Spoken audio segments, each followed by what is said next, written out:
We welcome all of you to the final part of this very engaging series in which we've been discussing about how we can help children strengthen their literacy skills, and we also understood more about how teachers can be helped in terms of their own professional development and their own understanding of the language.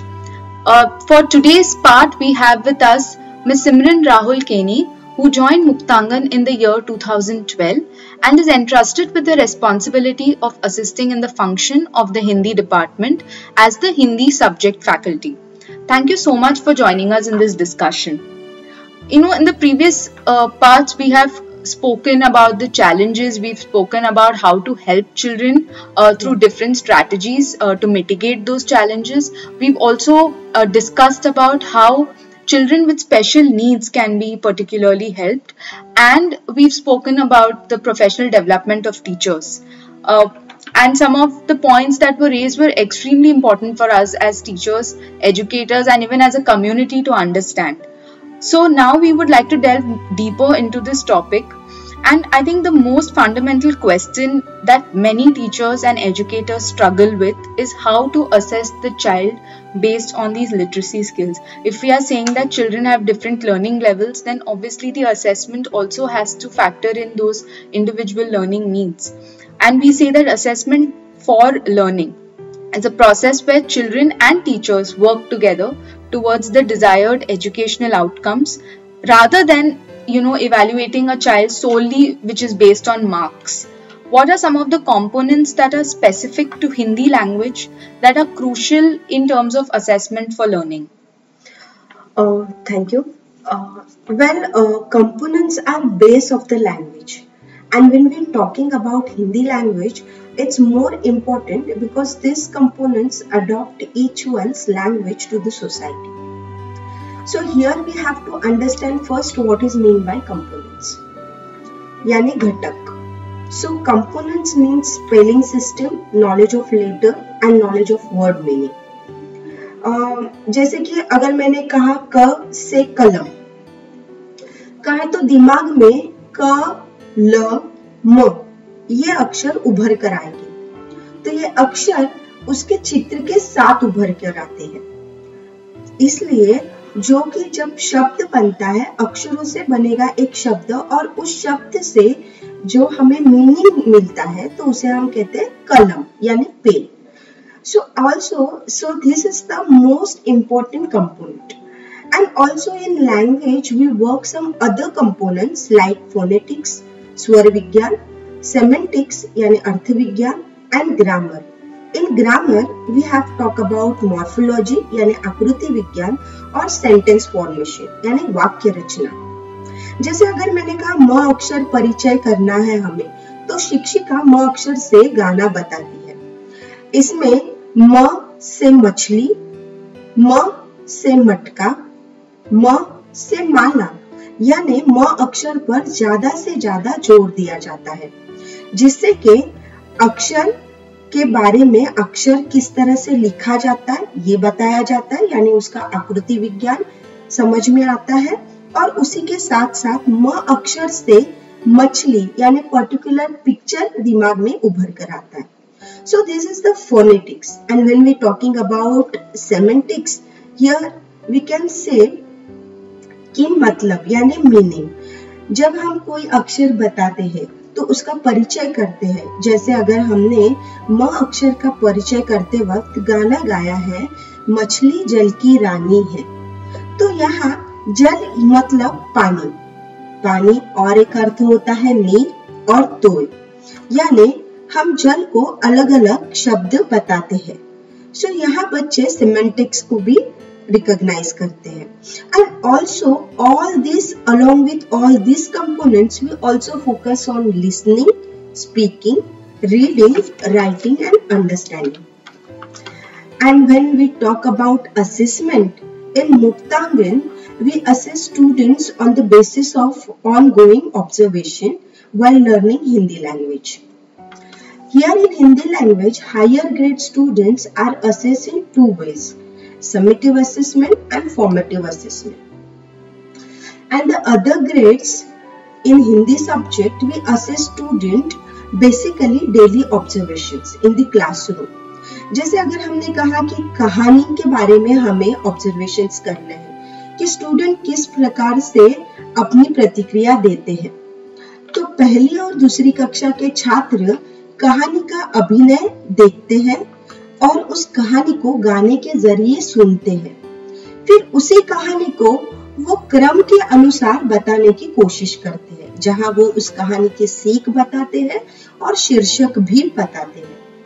यहाँ हम 5 ways of constructivism develop होते हुए देखते हैं, जिसमें बच्चे कहानी सुनते हैं, अभिनय करते हैं, तो वो एंगेज होते हैं। वो खुद कहानी बताने की कोशिश करते हैं, वो भी क्रम के अनुसार, तो वो इलॉबरेट भी करते हैं और उस कहानी को अपनी भाषा में एक्सप्लेन करते हैं। इसी कहानी को अगर हम हायर ग्रेड्स यानी अपर ग्रेड्स में देखें, यानी 3rd स्टैंडर्ड से 8th स्टैंडर्ड की कक्षाओं में देखें, तो छात्र चित्र, शब्द और मुद्दों के आधार पर कहानी बताते भी हैं, उस कहानी को अपने अनुसार लिखते भी हैं। वो सहसंबंध जोड़ते हैं, यानी कभी कभी वो कहानी का अंत भी अपने मुताबिक करते हैं, जिसे हम कहते हैं क्रिटिकल थिंकिंग या out of the box thinking करना। इस तरीके से हम छात्रों में listening, speaking, reading and understanding in घटकों के विकास को देखते हैं। बस इन घटकों के विकास को देखना यानी जांचना, ये करने के लिए शिक्षिका मुक्तांगन में project, activity, song, drama, concept related story telling, other activities, इनमें उनको पार्टिसिपेट करवाती है, जिसमें हम छात्रों के 21st सेंचुरी स्किल्स को भी देखते हैं। जैसे कहानी को अगर गाने के माध्यम से जोड़ा जाता है, तो कहानी छात्र अच्छी तरीके से बताते हैं। जैसे कि एक कौवा प्यासा था, घड़े में पानी थोड़ा था, घड़े में डाला कंकर, पानी आया ऊपर, कौवे ने पिया पानी, खत्म हुई कहानी। अब इस कहानी को अगर हमने गाने के माध्यम से कहा, तो छात्र इसी कहानी को अपने शब्दों में लिखने की कोशिश करते हैं। यहाँ पे हमारी कक्षा में 3 तरह के लर्नर्स होते हैं, ऑडिटरी लर्नर्स, विजुअल लर्नर्स और काइनेस्थेटिक लर्नर्स। इन तीनों लर्नर्स को अलग अलग गतिविधियों में सहभागी किया जाता है, जिसके अंतर्गत उनके अलग अलग कौशल्यों को बढ़ावा दिया जाता है और इसी कारणवश भाषा के प्रति उनका जो आकलन है वो अंकित किया जाता है। इसी तरह से 21वीं सदी के इन कौशल्यों को बढ़ावा देने के लिए भाषा का आकलन बहुत ही महत्वपूर्ण होता है। आपने बहुत अच्छे से समझाया और ये सब हमें सीखने की बहुत जरूरत है। That assessment is for learning, जैसे हम कहते हैं, that assessment is a process, it's ongoing and it involves both the teacher and the student. Yes. So the observations or the pattern of assessment is different for children in primary years, different for children in higher grades, because there is a certain level of more comprehension as your age increases, so the complexity also you increase in terms of the concepts, how the activities are facilitated, and then how the observation or the assessment is carried out. And I think that the aspect you spoke about, skill development, needs to be a very, very integral and an integrated component of language understanding, because only when we focus on our skill development, it will help us in successfully applying the language and also acquiring the language better and understanding the meaning of the language, because language only when practiced can be enhanced, and this can be done through different strategies. We've already gone over all the strategies, but I think the project based learning that you're speaking about, that is very important, because here so many skills are in focus, whether it's critical thinking, students do research, they interact with each other, and at the same time they are trying to understand each other's perspectives. There is so much soft skill development in terms of their confidence, in terms of their problem solving abilities, in terms of their awareness of different cultures, depending on the kind of stories or topics that they are studying or learning. And even the fact that in higher grades you shared that children even change the ending of the Yes. story according to their understanding. This is what learning actually should be. And I think these are very holistic aspects of assessment that you all are looking at, Yeah. and not simply a score given at the end of the term. That really doesn't do much justice to how much the child has grasped the language Yes. and how successfully the child has acquired the language. So these are very important aspects for us to understand, that assessment is an ongoing process, and it really should be from the perspective of an ongoing learning Yeah. for both the teacher and the child. And coming back to, how are parents then engaged in this process? Because teachers Yeah. have lot of processes and systems already in place. They have the pedagogical understanding, the 21st century skills, Yes. knowledge, and, even the 5 E's of active constructivism. Teachers Yes. are exposed to it, but parents might not have complete understanding of these concepts.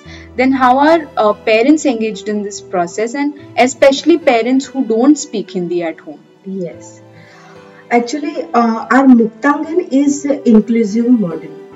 So each and every member of Muktangan is learning and growing together. So we work in triangular format: student, teacher, and parents. With all the help of parents, we achieve all over development of student. When we're talking about the parents' help, it's little bit difficult. Those people or those parents who do not speak Hindi at all. So here they give help. Physically, they'll give help into making models or taking a student of take care. Then in education aspect, we can say, whereas the parents in cognitive help, here teacher give more support and help to the parents in different ways. For this, we keep monthly parents meeting where they interact with teacher, and teacher give them achieve active based learning. Through active based, more they participated in each and every activity. So there is no hesitation for the parents. जैसे अगर हम अलग अलग संकल्पना लेते हैं कक्षा में, कोई संकल्पना का परिचय हम करते हैं, जैसे फल है, फूल है, पशु है, पक्षी है, या फिर कोई खेल है, तो इसमें ऐसे पेरेंट्स जिनको हिंदी नहीं आती है, वो इन संकल्पनाओं को गतिविधियों के साथ समझते हैं और वैसे ही उन संकल्पनाओं से जुड़े शब्द भी बोलने का प्रयास करते हैं। उनके पास संबंधित जो भी इंफॉर्मेशन है वो देने का प्रयास करते हैं। इससे उनकी लैंग्वेज भी सुधर जाती है और साथ ही साथ उनके लैंग्वेज थ्रू हमें अलग दूसरे लैंग्वेज के भी गाने या कहानी इनके बारे में पता चलता है। जैसे कि अगर हमने कोई पेरेंट से पशु पालतू जानवर परिचय करवाया, तो ऐसे पर कोई गुजराती पेरेंट्स है तो वो अपने लैंग्वेज में कोई सॉन्ग गाता है, जैसे कि एक बिलाड़ी जाड़ी एने पैरे सारी, सारी पैरे फरवा गई, तलवा माटे तरवा गई। सो यहाँ पे वो अपने लैंग्वेज में उस कंसेप्ट से संबंधित कोई गाना बताते हैं। यहाँ पे हम और एक देखते हैं कि अगर हमने यातायात के साधन यानी means of communication, modes of communication देखते हैं, तो यहाँ शिक्षक जो है हिंदी भाषा में उनको अलग अलग वर्ड्स बताते हैं। तो यहाँ पे अगर वो अलग अलग वर्ड्स बताते हैं, तो यहाँ अगर कोई तेलुगु भाषिक पेरेंट्स है तो वो उससे संबंधित अपनी चीजें या उससे संबंधित कोई गीत हो तो वो बताते हैं। जैसे कि अगर रेल परिचय हम दे रहे हैं, यातायात के साधन हम परिचय कर रहे हैं, उसमें रेल का परिचय है, तो उनसे संबंधित अगर उनको कोई गाना आता है तो वो बताते हैं। तो जैसे कि अगर कहा जाए तो उन्होंने एक गाना हमसे शेयर किया था, बच्चा बच्चा रेलू बच्चा, रेलू लोना मामा बच्चा, వచ్చిన మామ టీవీ తెచ్చే, టీవీ లోన బొమ్మ వచ్చా, బొమ్మ పేరు అచ్చమ్మ, నా పేరు బుచ్చమ్మ। सो ये गाने के जरिए वो अपने भाषा में जो शब्द है वो भी हमें बताते हैं। यहाँ पे हम लैंग्वेज का इंटरेक्शन भी देखते हैं, कम्युनिकेशन भी देखते हैं। सो इस तरह से जिनको हिंदी नहीं आती है वो भी हिंदी बोलने का प्रयास करते हैं। हिंदी के शब्द बोलते हैं. Even though in Hindi subject, when we introduce any letter, we used to give them flashcard, feeling cards for the letters. Then we tell them to trace the letter and feel the card. So you can trace the letter. When you feel the card, you can automatically write on the floor. You can write the letter in the air. So here we understand how the letter is formed. So here letter formation is going on. In parents meeting also we used to take activities. So in that activities they more understand about concepts, they more understand about letter writing, and they more about learn about spelling, उच्चारण, यानी हिंदी के शब्दों का उच्चारण किस प्रकार किया जाता है वो वहाँ पे वो देखते हैं. जैसे अगर क अक्षर का परिचय करते हैं तो यहाँ पे हम कहानी या गाना दोहराते हैं. वो हमारे पीछे पीछे उस कहानी को दोहराते हैं, गाने को दोहराते हैं और साथ साथ उससे आने वाले अलग अलग शब्दों का उच्चारण भी करते हैं. तो जहाँ पे उनको अगर दिक्कत आती है, तो कोई तेलुगु पेरेंट्स है तो वो अगर काना ये शब्द है जो खाना शब्द के साथ, तो कई बार खाना शब्द को वो काना बोलते हैं. मैंने काना खाया तो मैंने खाना खाया. तो इस तरह से उनको हिंदी के उच्चारण के ऊपर फोकस किया जाता है. शिक्षिका उनको योग्य उच्चारण, शब्द का योग्य उच्चारण बताती है. साथ ही साथ शिक्षिका उनको अलग अलग अक्षर किस प्रकार लिखे जाते हैं ये बताने के लिए अलग अलग मटेरियल्स का उपयोग करती है. जैसे कि क्ले दे दिया जाता है, बीड्स दिए जाते हैं, मार्बल्स दिए जाते हैं, जिसके सहायता से वो अक्षर लेखन भी करते हैं और उसका योग्य उच्चारण भी करते हैं. इससे उनको हिंदी बोलने में रुचि निर्माण होती है. और इससे एक बहुत एक जो पॉइंट बाहर आ रहा है वो ये है कि हम एक लर्निंग कम्युनिटी है. Like you said, learning and growing together, we are one big learning community.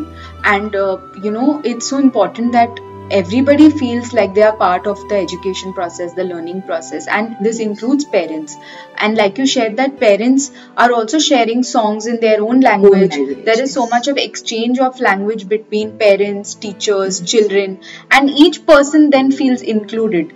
In the first part, our speaker was sharing that when children find it difficult to speak a language or understand a language, they often feel extremely isolated, they feel excluded, they feel very low in terms of their confidence and motivation. And I'm sure this is the case even for parents. A lot of parents might hesitate initially to speak, and there is a lot of apprehension that the parent might face, that how do I help my child at home learn this language, because I myself don't know the language.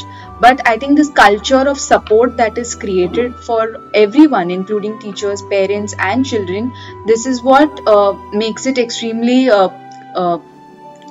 friendly atmosphere, a friendly atmosphere, and there's so much openness to learning, because then parents want to learn more, children want to learn more, and there is a lot of curiosity to learn different languages, and parents also feel like they are contributing something. So this again in turn then helps them build their confidence levels. So this is, I think, very beautiful that so many languages are exchanged with each other, and it's also made a part of the classroom processes. So then parents feel extremely nice that we have shared a song in our language and the teacher is now taking that song with the children. So that makes them feel really confident, and they feel like they are also a part of this entire process. So then in a way we are also empowering them. So how are teachers then helping parents become successful home educators? Yes, as I said earlier, in Muktangan we are learning and growing together.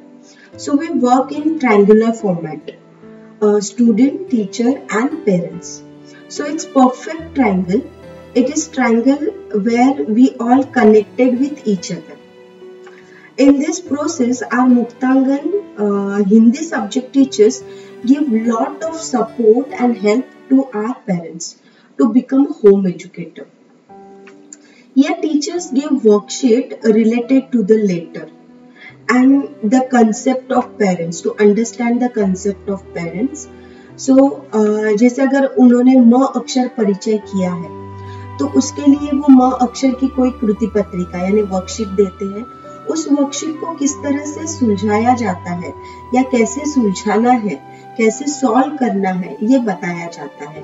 शब्दों को जोड़ना या चित्र को अक्षर के साथ जोड़ना, दिए गए शब्द में से योग्य या उचित अक्षर पहचानना, ये वर्कशीट का जो प्रैक्टिस है ये शिक्षिका पेरेंट्स के साथ लेती है, जिसके कारण पेरेंट्स उसको आसानी से कर पाते हैं। या फिर अगर हमने ग अक्षर परिचय करवाया है तो उससे वो अलग अलग चित्र बनाते हैं जो उनके आसपास एटमॉस्फेयर में है। तो ऐसे एनवायरनमेंट से देखे हुए ग अक्षर संबंधित अलग अलग चित्र वो बनाने की कोशिश करते हैं, जिससे उस अक्षर का ज्ञान वो अपने छात्र को देते हैं यानी अपने बच्चे को दे सकते हैं। Here teachers involve parents to do activities to make letters or paper, so she can give papers, clay for the better understanding. जैसे कि न अगर सिखाया है तो क्ले देके न से आने वाली चीजें वो क्ले से बनाते हैं, नाव बनाते हैं, नारियल बनाते हैं, नल बनाते हैं। Parents and also in parents meeting के जरिए शिक्षिका पेरेंट्स को अलग अलग प्रोजेक्ट में, एक्टिविटीज में इन्वॉल्व करती है। वो प्रोजेक्ट एक्टिविटी किस तरह से करना है इसका मार्गदर्शन करती है। शिक्षिका पाठ्यक्रम से जुड़ी हुई जो भी संकल्पनाएं होती है, जैसे कि गिनती है, व्याकरण की संकल्पना है, उसे खेल के माध्यम से भी किस तरह से किया जा सकता है या समझा जा सकता है, ये पेरेंट्स को बताती है। जिसमें शिक्षिका मुक्तांगन के जो मुक्तांगन का तत्व ज्ञान है उसके आधार पर 5 E's को समझाते हुए शिक्षिका कहीं ना कहीं उनमें 21st सेंचुरी के जो स्किल्स है वो भी डेवलप करती है, जिसके कारण वो स्किल्स सिर्फ उनमें ही डेवलप नहीं होते, उनके जरिए छात्रों में भी डेवलप होते हैं। सो पेरेंट्स को भी ये समझ में आता है कि किस तरह से हम अपने एक्टिव कंस्ट्रक्टिविज्म को डेवलप करते हैं और साथ ही साथ हमारे स्किल्स को भी छात्रों में डेवलप करते हैं। सो ये विकास की एक प्रक्रिया है। अगर हमने उनको कोई गिनती की संकल्पना सिखाई है तो वो खेल, मटेरियल, ये सारे जो हमारे एक्टिविटी, प्रोजेक्ट, इनके जरिए हम पेरेंट्स के साथ करते हैं, जिसमें वो सारी चीजों को सीखते भी हैं, उसका योग्य उच्चारण करना, उसका लेखन करना, और इनके जरिए वो अपने बच्चों को भी इससे प्रेरित करते हैं कि किस तरह से लिखा जाता है, उसको बोला जाता है, उच्चारण किया जाता है। सो इसमें ये जो प्रक्रिया है, इस तरह से शिक्षक जो है वो अपने पेरेंट्स के लिए एक अहम मार्गदर्शक की भूमिका निभाते हैं। So that's all. एंड आपने जो कहा लाइफ स्किल्स का जो डेवलपमेंट आपने कहा, आई थिंक ये जो हम कहते हैं कि बच्चों में तो लाइफ स्किल्स डेवलपमेंट हो ही रहा है, लेकिन पेरेंट्स में भी ये हो रहा है। And this is very crucial because if parents then want to even look at employment, there is so much of a ripple effect that when parents are equipped with life skills, language literacy, it helps them in all aspects of their life. Personal life में भी उसका एक use होता है language का, और बाहर community में भी if they want to engage in any kind of employment related activities, there also language is very important. If they are migrating from one place to another, learning that ability to grasp language, learn a language, that is really a tool for empowerment. And इससे जो families में bonding है वो भी एक strengthen होता है। जैसे parents और बच्चे साथ में बैठ के अगर कोई language सीख रहे हैं through activities, through games, it also strengthens the family relationships to a great extent, and that again has an effect on the socio-emotional development of the entire family. So I think this is some of the most important features of language literacy. It's not just simply to read and write, but it has a very holistic and it plays an important role in the overall development of the child and the community. Thank you so much for joining us and helping us understand the importance of literacy in a child's life and ways in which this literacy aspect can be enhanced in the early years, primary years, and even you shared examples of the higher years learning. Yes. So thank you very much for Thank throwing you. light on this topic.